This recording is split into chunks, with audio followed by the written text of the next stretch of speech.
Welcome to McPlum, simple solutions served daily. You start by making the kenkey batter.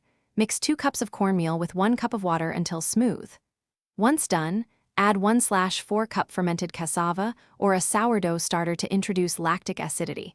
This gives the traditional tang. You should aim for a thick pancake-like consistency so it will hold shape during steaming. Cover the bowl and let it ferment at about 25-30 degrees for 24 to 48 hours, watching for a pleasantly sour aroma that signals readiness. You now partially cook and texturize the batter. Bring 1 cup of water to a boil and temper the fermented batter slowly, stirring constantly until it thickens into a stiff dough.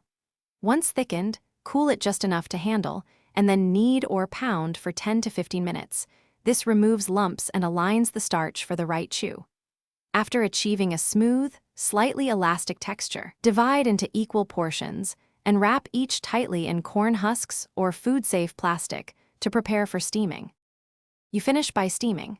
Place wrapped portions in a steamer and cook for 45 to 60 minutes until each is firm. Aim for an internal warmth near 90-95 degrees C. Once done, remove and let them rest under a clean towel for 10 to 15 minutes to finish setting, then unwrap and slice. If you find the texture gummy, make sure the dough was fully pre-cooked and kneaded. As a quick fix, re-steam for 10-15 minutes. And for future batches, reduce added water by about 10-15%.